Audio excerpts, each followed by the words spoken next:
So and back with part 3. Yeah, and so and it's really well 3 done. parts for 3 films. Yeah. Overall, I think the first film is very tight. I think it does really well at setting up the origin for Peter, while also having a supervillain. Having a rockin' soundtrack. Yeah. Really, I think the only problems I have with the film is just a lot of the effects are dated. And even then, I mean, they are dated in a sense, but most of them have actually held up surprisingly they're not well. as noticeable, and I think Raimi really likes to play with the fact that the effects are kind of older. Like that scene where Norman kills all of his board members and they just turn into skeletons. Which is very much, very, very much a Buffy the Vampire Slayer technique. Which actually, since I know you're not really a Buffy fan and I am, it cost them hundreds and hundreds of dollars for every vampire they staked to that show, because that's how much expensive that special effect was. I mean, to be fair though, Raimi at the time, I think he was it wasn't like Cameron, but they gave him a lot of money because they're like, he does really well with a small budget, like Evil Dead and stuff. Let's give him a budget, and I think he makes it work. He gives Peter organic web shooters just because I think he didn't want to spend forever on him building the web shooters. Which, if you actually watch the original E3, and I mean, it's a trailer for Spider-Man, it's on YouTube. It's here on YouTube. Yeah, it's here on YouTube. There's actually footage of him with the web shooters. Yeah, mechanical web shooters. Along with some very, very unfinished CGI. Although I don't really mind him having the organic things. I don't either. I've never understood the complaint with it. I mean, I think it works fine. I think because people are like, it doesn't make sense. And I'm like, yeah, because a guy getting bitten by a radioactive spider, or in this case, a genetically altered super powers makes sense. Makes sense. It's a superhero movie. Like, it doesn't have to make sense. Although I do remember that scene where he makes the web wall in the final battle, and Norman tears it apart. You can clearly hear that the webbing was made of metal. Yeah. Because you can hear clearly a metal. I actually I didn't notice that sound effect to be that noticeable. So I wonder if maybe it's the VHS sound mastering. Sound mastering, but they might have. For all we know, they could have gone back and done. And maybe that was Raimi's intention, to be like, no, this webbing's really strong, but it's supposed to be like silk. It's supposed to be like a web. Of course, the infamous scene where him and MJ are swinging through the city, and they clearly replaced him with a mannequin, which has become a meme anymore. And of course, the worst special effect of the whole film, Macy Gray singing in the parade, which is on the soundtrack too. It is. That is the most 2000s thing of that whole. I also have all 3 soundtracks. Can you tell I really love the Raimi films? But in summary, I think it does really well. I know a lot of people consider it to be either their least favorite or weakest of the. I don't think it at all. A lot of people criticize it, I think, because it's the origin story over again. But I think it's done in the Raimi films that it's in a way it's very refreshing. But at the same time, they don't change it so drastically that you don't recognize that it's the Spider-Man origin. Yeah, and it, when we get the awesome scene with him and Randy Savage as Bonesaw, which is probably the most remembered scene. Freak show! I got you for 3 minutes! 3 minutes of playtime! No, Randy Savage is a treat in that movie. There's gonna be a lot of quoting lines, because we do this at work all the damn time. And of course, Bruce Campbell as the announcer who names him the Amazing Spider-Man. That's it, kid, that's the best you got? The human spider. Oh, that sucks. The scene with the burglar. Just give me a chance! Just give me a chance! Did you give my uncle a chance?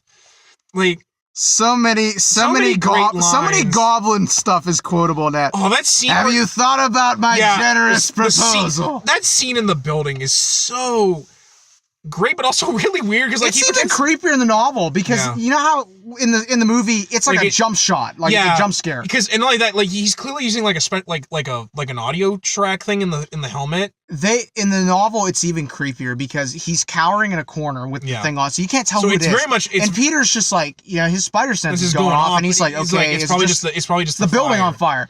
And he's like, he tells the goblin he thinks it's an old woman. And he's like, it's gonna be all right. I'm gonna get you out. And the goblin does this very, very bad old lady voice. He's like, oh, thank you. And then he starts laughing. And Peter's just like, oh shit. Yeah. Oh, shit. But I remember that scene was still really creepy just because and then all of a sudden the way it's framed with the fire in the background, and it has that beautiful. That very, it's like a sound effect that they use in Hollywood a lot. That like it's super creepy, and that's, I think, again, quote to Raimi's horror stuff, like that scene, the scene where like Norman comes back to life after the goblin formula turns him into the back to formula, and he throws him, and like in that scene where he like is like all like he's like in this, it's very much he's a horror which movie. Which is again elaborated. If you haven't read the novelizations of the Raimi films, please do. I really recommend them. The first one's a little front heavy compared to the ending, but all three are very, very good. You can get them very cheap on Amazon. I mean, I paid, including shipping, I probably paid around $20 for all three. Yeah. So I mean, you can get them very, very cheap. Same with the making of books. They're very, very cheap. I want to find these making of books because I'm kind of blown away with some of the stuff they talk about. I'll send you some links to Amazon because they're very, very cheap. That's where I bought them. But overall, for me, I think it's the second favorite of mine. We're gonna get into 2, which is my absolute favorite, and I think a lot of people's absolute favorite. I know a lot of people like, and to be fair, it's kind of true about a lot of movies, a lot of movie trilogies. A lot of people say the second one is the best. The third one's forgettable. Yeah, I mean, but like that's usually the rule. But like, because the best Star Wars film overall, people say, is Empire. I don't think Return of the Jedi is that bad, but that's just me. And to be fair, like I think it also helps that we've gotten the prequels that's kind of made Return of the Jedi. Depending on what part of the fandom you ask, the sequel trilogy. Yeah, or like a lot of people say their favorite Back to the Future movie is Part 2. In fact, I Star Trek TOS or TNG. Yeah. Kind of like that. Wrath of Khan is the one that pretty much everyone in their like even non-Trekkies say Wrath of Khan. Like is not being much of a Trek guy, like Wrath of Khan. I'm a TOS and Voyager. But then again, it helps that I love Ricardo Montalban. I'll chase him round the moons of Nebula and around perdition's flame before I give him up. But anyway, with 2. Real quick, can I give my back with 2? Yeah. 2's actually the only one I never saw in the theater, and if they ever re-release any of these in theater, it should. I would love to see that, and I would love to see it. I would even go see it in IMAX. Oh, I would. 2 was the only one I never saw in the theater, and I want to say it's because the theater downtown was closed. It was open because I went and saw it down there, but maybe it was closed. Like I think it got around the time I was gonna go see it. It closed because of being infested with rats. That doesn't surprise me. So I never saw 2 in theater. 2, however, 2 was the first DVD I ever owned, and it was the 2-disc version, which I actually rebought. I rebought that at a Big Lots recently for $3 purely for nostalgia. Actually, I was there with you when you I think bought it. Yeah, I remember I sent you the picture. No, it was Ollie's. You bought it from. I think because we were up. No, it was Big Lots. But I sent you a picture of it, and I was like, I already own it on Blu-ray, and I have all this stuff on it. Yeah. I don't care, but anyway, this was the first DVD I ever bought, and I'm gonna be totally honest. When 2 came out, I was disappointed in 2. I know that's very, very weird, but kid me. It's just Kid me was like, this isn't as good compared to the first one because there's not enough action. But you have to remember as well, when I was a kid when 3 came out, and I thought 3 was awesome. I was like 14 when this came out, so I was just, I enjoyed it for just the fact that it was a character study about Peter. Over time, I've really come to appreciate 2 a lot more. This is the only one of them I sadly saw in theaters. 1, of course, because I couldn't get to it. 3 because I was doing college search stuff. I kind of had to put Spider-Man aside for a bit. Depending on who you ask, it was probably a good thing you didn't see 3 in theater. I got it for Christmas DVD, and I watched it. It was the first present I played with. I watched it on the TV. I actually want to say, and I hate to admit this, I think 3 was actually one of the first movies I ever pirated. And it was a very shitty rip too. It was so dark. Couldn't see anything. I saw 2 in the theaters with my best friend from since we were like 5 years old. Him and I both love Spider-Man. In fact, him and I will watch Spider-Man movies together. I think I was the one who showed him Homecoming because he didn't want to see it. We also went and saw Amazing Spider-Man together. Oh God! And him and I both. Maybe when that anniversary comes up, we'll talk about Amazing Spider-Man. So I remember watching it in the theaters, and I was blown away by it because like I couldn't believe they were actually willing to like just let Peter just. Raindrops falling on. No, I'm sorry. I love that scene. I don't care. Like it was great to see Peter, after the fall, after him and Harry are clearly on the rocks because Harry, for those who don't know, at the end of 1, Harry, not Harry. Peter brings Norman's body back, and Harry catches him. And so Harry spends the next all of 2 thinking, Spider-Man killed my dad. And so, and at the end of the first movie, he tells Peter, because like, he doesn't know at that point. He's like, I swear on my father's grave, Spider-Man will pay. Yeah. Which is kind of weird that he goes to Aunt May's birthday party when they have it. But like, I loved it. Like, I love seeing, I even love the stuff with him delivering pizzas. Pizza time. But like, it was cool seeing the Peter that I knew, the one who struggled with stuff, like clearly trying to, go to college, but like he can't afford it, and like having money issues, and the stuff with him and MJ. And also, when I was a younger lad, Dr. Octopus was like my favorite villain from the comics. See, I love Doc Ock, but Goblin is my favorite overall. And I liked Norman as well. When I was a kid, I thought Norman was the perfect choice for the first villain for Peter to fight, because him and Peter are so entwined with each other. But when I heard it was Ock, I was like, oh yes. But like, I love Doc Ock. Like, he was my favorite villain from the 95 cartoon, especially because it was the guy who played Alfred from the animated series was Dr. Octopus's. Yeah. Like, I love that Ock. I love his costume. They make him really relatable. I think that's one of Two's biggest strengths. Yeah, we'll get into Melina in a moment. I just wanted to kind of talk about how much I loved. But like, and I love this. And he is right. The action is not nearly as much as the first film, but when you get the action, it's great. It's filmed awesome. And I also remember that scene when they're trying to remove the arms off from his body in the hospital scene. Oh, that scene's horrifying. That I think kind of it was horrifying for me, but I was just like, what is this? Like, I was like 14. I was like, what is this doing in my film? But I've come to really appreciate that scene. But like, that scene is very, very, very Evil Dead. Like, it even has like shots that are like the Evil Dead, like someone getting dragged into the shadows. The guy, like the scene where like the guy's like he gets dragged over and you think he's dead, and he pulls out the chainsaw and tries to like chainsaw the arm off. The poor nurse that gets thrown. But like, sorry.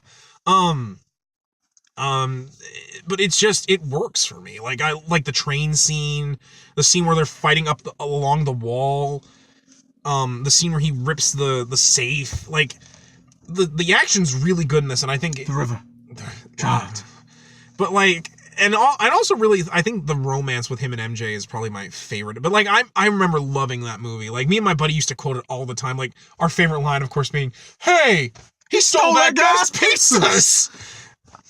I've really come to appreciate 2 a lot more as an adult and a recent college grad. Going back to it, because like I said, as a kid, I remember, because I had a portable DVD player when I was little. I was Mr. Cool. I had a portable DVD player with a very, very small screen, probably not any bigger than a GPS thing in a modern car, but it was a portable DVD player. But I remember watching 2 on a camping trip and just being like, I told my mom, she's like, "Do you not like this movie?" I'm like, it's too slow. Yeah. And like coming back to it, like when I first rewatched the Raimi films, I was like, I watched 2 one day because I'm like, haven't seen it in years. Yeah. Let's watch this. And I watched it, and I was just like, I can relate so much more to this as an adult. I think that's very true. Like, because I was 14 when this came out, so like, as a teenager, this was 2004, right? 2 was 2004. I would have been 8 or 9 when this film came out. I kind of, like, as a teenager, like, you relate to Peter, I think, a lot more. And I think that's one of the reasons why Spider-Man does so well, because you can relate to him as both a teenager and a grown-up. And I can definitely feel like the movie is very much not the action-y superhero film. It's very much a character piece. Yeah. Especially with Doc Ock, the way he is, because the Doc Ock in this, because I kind of want to get into. Yeah. Alfred Molina's Doc Ock is not like the mad scientist muhaha like character. He is in TAS or any other Spider-Man movie. And to be fair, the thing with Doc Ock is he's very much had like very differential character like when he first started, he was in the orange and green jumpsuit. He was a fat toad with Then he was in orange and yellow in TAS. Then he was But then in the 80s they tried to make him more of like a sophisticated man. He wore suits and he wined and dined Aunt May, which is so weird. Still so weird. And and then of course you have the more modern where he was wearing trench coats and stuff like he does in Spectacular Spider-Man. But the character that Melina portrays is very much kind of a mixture of the mad scientist, but much more the gentleman character that he is. And to be fair, I think that's the arc I appreciate more. Yeah. Where he's clearly evil, but like he does have like a set of morals to him. And of course, once again, Raimi goes back to the split personality thing, but in this, it's the arms have an AI in them. And during the experiment when he, with the, what is the material he has in that? I can't remember. But like, basically it's like a fusion reactor. He's trying to make... Steal it. No, I'm not a criminal. But like, you know, like he has like an inhibitor chip in his neck, which I will admit that is one thing that like this movie telegraphs really hard. Hey, this is important and it's going to probably break. When it bonds the arms to his body, that inhibitor chip, which is supposed to like keep the arms from like messing with his brain functions, breaks. So, and I also kind of think it also kind of implies the energy kind of messes with the AI so that they do have their own... They have their own like mindset. And of course, this is probably one of the best effects in the film is how they make them. They're like while they are CG, there's a lot of times where it's puppet work. The making of book explains a lot with puppet work and animatronics. Because like I actually want to say it's probably 50% of that book is how they did that. Because I love those tentacles because like the prongs, you know, like they clearly have the ability to grip stuff, but they also can get really small and do very small things. Like he has a cigar in his mouth, and the thing actually strikes a match, and it has these little tiny pincers at the end that allow him to do much more finite. So it makes it so that they're very like while they are powerful and destructive, they can do like there's like it can still do like very sophisticated things, which I think what makes them really interesting is.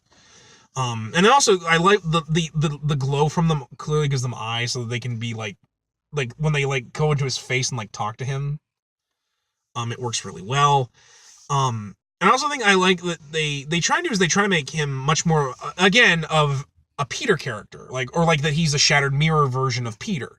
In this case, if Peter had like gone like off the deep end with science, you know, because in this he has a wife, Rosie, who gets killed during the experiment, and it's very obvious she's gonna die.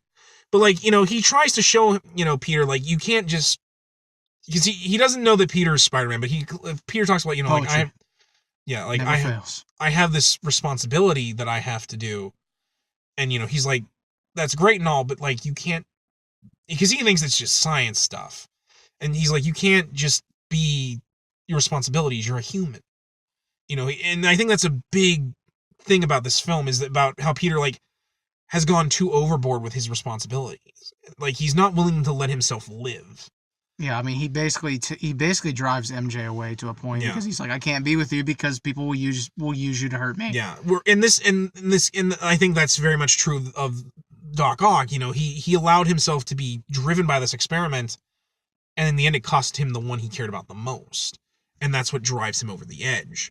But at the same time, very much a Darth Vader type character development. In fact, you could argue that's a lot because, like, you know, he starts wearing the trench coat. He has the glasses that kind of gives him a bit of a way to and I think he's very great in this just because like he's the main villain, but like he's very much he's not one-dimensional. Yeah, he doesn't just constantly cause crimes. He's building his experiment up again. He's plotting and scheming. Like, you know, he sees that Harry's a damaged person and he exploits Harry to get Peter remember he also kidnaps MJ because he's like, you know, I want more funding. Yeah, so he does what Harry wants him to do. And I also think this is where the Harry character comes much more into his own character because this is where he learns Peter is Spider-Man. And he's kind of confronted with the fact that my best friend is Spider-Man, and not only that, he's also the guy I blame for my dad's death. And this is also, I think, where I really came to appreciate Harry's character. Franco plays him spectacular. Especially that scene when he finally unmasks Spider-Man, and he's horrified that Peter's Spider-Man. And he drops the knife and everything. Completely stops wanting to kill him because he's so conflicted because Peter is like the one good thing in his life. And this is also a big theme in 3, or it was supposed to be originally. 3, but like, yeah, and I think that's what really sells this movie for me, especially, and not only that, you killed my father.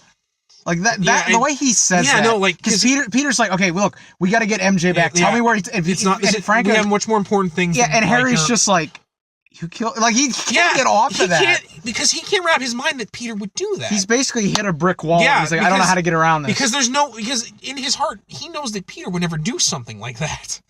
And I also really like I like the part where Peter loses his powers. Which is clearly, it's clearly in this. I think they clearly set it up that it's his mind causing his powers to shut off. Yeah, because he's so tired of trying to make this work. He just wants to be normal.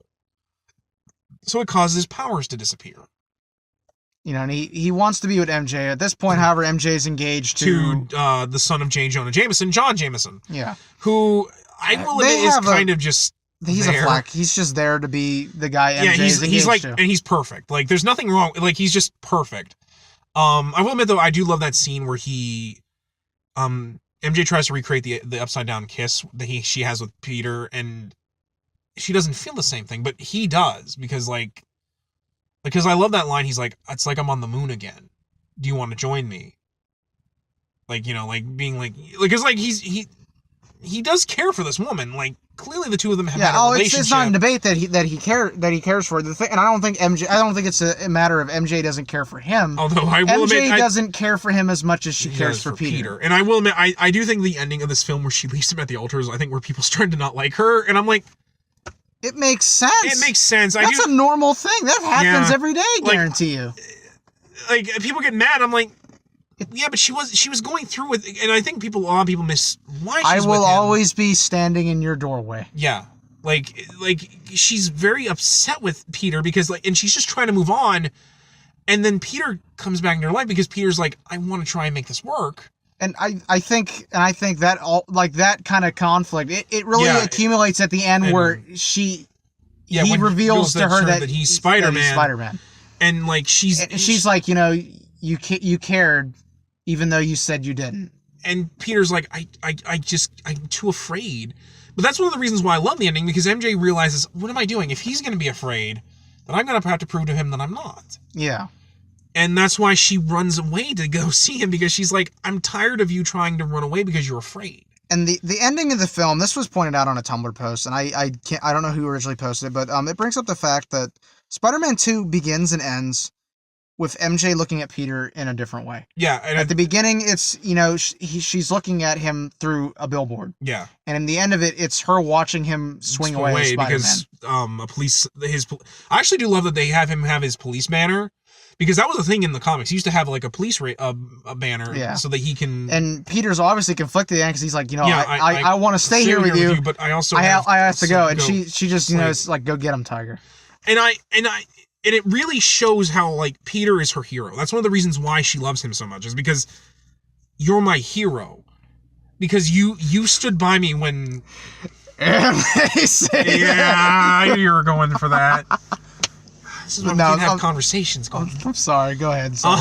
I saw an opportunity. But no, that was pretty funny. I knew you were going to. But like, because like, I think a lot of people forget that about why, because like, while Peter needs her, like she realizes that he needs her because he stood by her through some of the worst moments of her life, from losing her best friend with Gwen to like the stuff with Harry when he was going through his drug abuse in the comics. To the thing with her dad. He goes with her to help her confront her dad, because that is like the biggest reason why her relationships fail. Because she doesn't want to end up like her sister and her mother in an abusive relationship.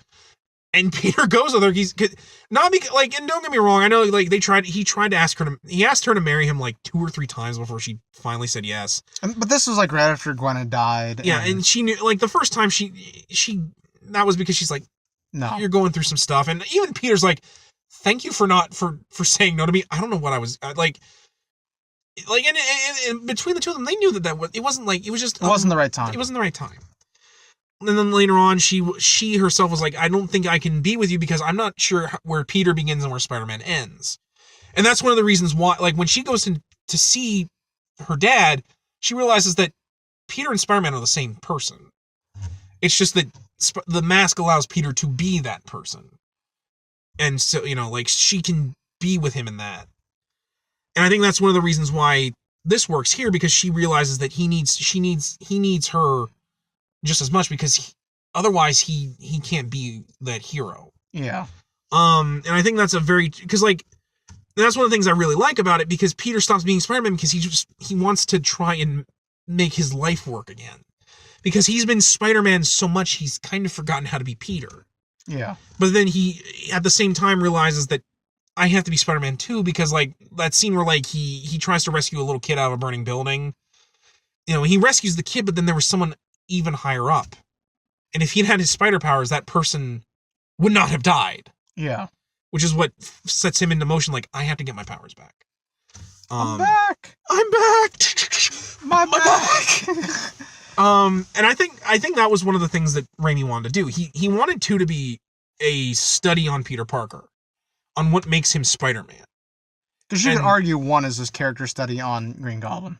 And much more just a simple story of Peter becoming good Spider-Man. And evil. Yeah. No gray. No gray. Whereas with Doc Ock, he was a good person.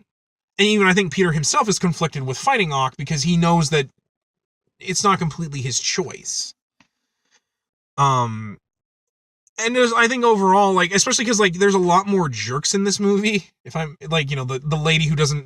I'm not paying for this. Yeah, because it was 15 minutes late, which is a stupid rule for that pizza place. I'm like, yeah, like especially if you have an order that big, you should be like, if we're late, it's because we had to make all this pizza, and you're gonna pay for this regardless, because this is a huge order. Yeah, I don't care if we have a 15 minutes or less stupid rule. If you're ordering 15 pizzas, sorry, that's my own little. No, I agree. The scene with Joe McHale from the Soup, from E! The Soup as the bank teller, which she used to make jokes about that all the time on the Soup. I believe it. You know, denying Aunt May her toaster and her bank. Which I'm like, come on, guys. She's like an old woman. Just give her the toaster at least. And that, like, well, your nephew sure knows when to run away, or whatever he says. I can't remember, because that seems that's so frustrating to me. Especially when I was 14, I was like, oh, come on, he's Spider-Man. I also think that they do a really good job of finally giving Aunt May like a character drive, like when she gives Peter her last $20 bill for her, like as like a way to help him out, and Peter's like, I can't take this, Aunt May. Like, you need it. And she just wants to be like a mother figure to him. And like, because like a mother figure would give him that money. And you can tell like she's so upset because she can't give him more. You know, and when Peter finally decides it's time for him to tell her that, you know, it was my fault Uncle Ben died. And she like, and she more or less knows he's Spider-Man. I'm sorry. I don't care who, like, she knows he's Spider-Man. If anybody knows who Peter is, there are 2 people that can claim that, and one is MJ, and the other is Aunt May. I've always I know Straczynski did it where she finally, but like I've always liked the 400, like issue 400 when she dies, where she's like, I've always known Peter. Which is harkened back in the PS4 game. Especially because in issue 200 when she gets kidnapped by the burglar, and he's like, I just want to help you I don't want to hurt you. I'm not going to hurt you. I always believe in 200. That's where she knows he's Spider-Man, but a part of her can't accept it. So she keeps the 2 of them, and that's why I like it here. Because like that scene where she's selling her stuff because she's clearly gonna have to get an apartment because she can't afford her house, and she just tells him like, we need Spider-Man. That's her way of saying, you know, she accepts that he's Peter and Spider-Man, but I don't want to be the one to tell you I know. I want you to be the one to tell me when you're ready. And Peter, being the oblivious idiot that he can be sometimes, doesn't really quite get that. Yeah. But I do love that scene because it's her telling, like, you know, I have my own feelings that I let Ben, but like I accept that it just happened, Peter. And like we have to move on, and I would never blame you for Ben's death. That's why I love that scene, because it's clearly Aunt May being like, you can't blame yourself for it. It just happened. You've lived up to what your Ben expected of you, and I know he would be proud of you. That seems like a very good thing to lead into probably the most controversial movie in Spider-Man history, aside from TSAM 2, which we might end up having to run into a 4th part, but that's okay. I think it's kind of nice. Spider-Man 3. There's so much that goes on with Spider-Man 3, and there's so much behind the scene that I feel. I feel Spider-Man 3 is actually a pretty solid picture. It's got issues, but it's less so issues because of the movie. It's issues because of interfering. Yeah. Sony didn't learn anything from Batman and Robin, like what happens when you studio interfere with someone. And to be fair, for my record with Spider-Man 3, I used to hate this movie, I will admit. I've warmed up to it, especially learning what I know of what happened. To me, I think there's a good movie in it. It had potential. It had so much potential. But the problem is it kind of... It tried to do what TSAM did a couple years later because Sony learned nothing. It tried to do too much. Too soon. And then it fumbled at the 1 yard line. And there's a lot, and if I may give a little... No, go ahead. I've taken the lead on the last two, so... Well, I mean, I will let you lead. I just kind of want to talk about some of the other reasons. Because it wasn't... It's your channel. So. Yeah. It wasn't completely Sony's fault. It also had to do something with a man named Avi Arad, a.k.a. the Toy Man, as a lot of people... Because he basically made a lot of his money selling toys and merchandise. And God knows I had so many Raimi film toys. I had the Green Goblin with the glider. I had everything. He was the guy who basically gave Marvel their deal with Toy Biz, who did a lot of their toys throughout the 90s. And I will admit, he was the guy who was like, you need these toys or else, because that's where the money is. It's not comic books anymore. It's toys in the movies. And to be fair, I do agree with him in some... Raimi didn't want to do the alien stuff because he wanted to just do science characters. He wanted to do villains that were pretty grounded in reality. He wanted to do tech and stuff like that. Kind of like Nolan did with Batman later on. He didn't... Well, to be fair, Nolan hates superheroes, clearly, in my opinion. But, because the only time he did a villain in full costume, he did it twice, one of which ends up with that villain getting tasered to defeat, and the other was the Joker, which... He was a big friend. He was good friends with Ledger, so he made that movie work for Ledger. I mean, great. And I'm not. Ledger does. It's Ledger's acting, but he clearly wrote around Ledger's acting as the Joker in that movie. We could probably do a whole video. Oh, I could do a whole. Getting back to 3. So Avi Arad is like, no. You have to do Venom. Because Venom pushes toys. And to be fair, from the perspective of someone who was around 8 or 9 when this... Not 8 or 9. I was probably around... This was 2008. So this was 4 years after 2. I was probably 13, 14, 15. Yeah, I was 18. And I'm going to be totally honest. I had wanted them to do Venom since the end of 1. I want to say since the Raimi trilogy started, people wanted him to do Venom. I did, because as a kid, when I thought Spider-Man, there were 3 villains I thought of. And one was the Green Goblin. They did him with the first one. Then they did Doc Ock. And I'm sitting there as a kid, and I'm like, 3 has to be Venom. And I think everyone agreed with that, and I think that's why Rod is like, you have to do Venom. The problem is Raimi didn't know Venom and didn't want to do Venom. Venom, the supposed story behind 3 is that Raimi wanted to do the Lizard or Well, did he want to do Sandman, or was it Toby that wanted Sandman? A lot of people think that he didn't want to do Sandman, but some interviewer asked Toby what villain he'd like to do, and Toby just said a name off the top, Sandman. And so the studio was like, well, if you want to keep Toby around, do Sandman. But the problem is the Sandman. It's not really Sandman. And I mean, well, it is in some ways. It's an amalgamation.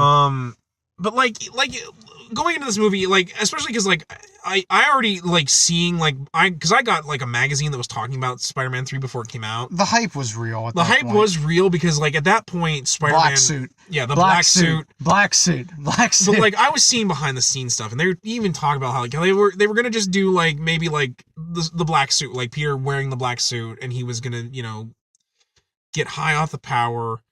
And I was okay with that. And then I saw they were also going to have Harry as the Green Goblin. And I'm like, oh, this is going to have a lot of characters in it. I don't know if this is going to be... And then Sandman shows up. And it's no, it's 3 villains. And I don't know why they thought that would work. Because most movies can barely handle 2 villains. Batman and Robin should have been the perfect example of you can't do 3 villains because there's too much going on. Batman Returns could barely handle doing Penguin and Catwoman. And Forever, at some points, barely manages to do Two-Face and Riddler. To be fair, in the interest of fairness, it doesn't help that Tommy Lee Jones sucks. sucks as Two-Face. Yeah. Topic for another video. But so you have this perfect maelstrom of just a lot of factors going in that makes Spider-Man 3 kind of the very, very shattered. Yeah. Not to mention, sorry to keep interrupting. Sorry, not to mention, Toby didn't want to come back. Yeah. Toby had got hurt during 2. I can't remember what exactly happened, but he hurt his back. I want to say it was doing writing stuff for Seabiscuit. Yeah. Oh, it was for Seabiscuit? I thought it was for 2. He got hurt during 2. No, it was Seabiscuit. Okay. He got hurt doing Seabiscuit, which was another big hit movie for him at that point. Except I don't think anyone remembers because it's so generic. It is, but... And it was his Oscar bait. He had got hurt during that, and given how many stunts there are in Spider-Man, he didn't really want to come back. He was kind of done with the role. He was kind of like Kirsten. Kirsten was done with the role. Yeah, Kirsten was tired of being kidnapped all the time in these movies. Which actually led into the character of Gwen Stacy, who is not really Gwen Stacy. No, she's just kind of a blonde ditz who looks like Gwen. They also have her dad in there, but like he does nothing. Deleted scenes, he does a little more, but not even then barely. But they wrote Gwen in because Kirsten. They were trying to get Kirsten to come back, and Kirsten said, "I'll come back, but I don't want to be kidnapped in this one. I want to do something other than getting kidnapped." Yeah. And Raimi was like, "Okay, we can make that work." Yeah. And so they tried to. The problem was the ending scene where someone had to get kidnapped by Venom to get Peter to come in for the battle. And it was going to be Gwen. It was going to be Gwen because of this whole subplot that got deleted. It was on the cutting room floor, except for a little bit of what's still in the movie. A lot of it's in deleted scenes, but even then, the deleted scenes still have stuff that... There are scenes that were deleted from that movie that have never seen the light of day. Yeah. Probably never will. It's not going to be like... Because this is something I forgot to mention about 2. 2 has a director's cut called 2.1. Yeah. Which has never been re-released on Blu-ray. Yeah, I think it re-adds in the deleted scenes. It does. That's really about it. Which I don't know why, because like I don't think they're that super important to the film. Well, and then 3 also has a 2.1. It's called 3.1 by fans. It's an editor's cut, and doesn't really do much. It's 2 minutes shorter than the actual theatrical. You're not missing much. Yeah, it's not like the Renegade cut for Highlander 2, or it adds music back in. That's really the biggest thing. Is it adds music and shuffles scenes around. Or like the Phantom edit of episode 1. Yeah. Have you ever heard of the Phantom edit? Yeah, we talked about it. Okay, I can't remember if we ever talked about the Phantom edit. The 3 editors cut doesn't do a whole lot. And it also doesn't help that Raimi, bless his heart, wanted to try and make 2 movies out of what we got of 3, where he wanted to do Sandman and the stuff with Harry. And then he wanted to end it with Venom and have Venom come in. Yeah, because you can even tell like that scene where like Brock becomes Venom, and he gets dragged in the shadows and then he leaps forward with the jaws. That was going to be the end. Like you could roll the credits after. That would have been a perfect ending for that. And I think we're going to end this part here so we can go into 3 as the final part. The final part, the 4 part. You cannot, because like 3 has such a complicated history. So I'm going to stop it now and we're going to go to part 4.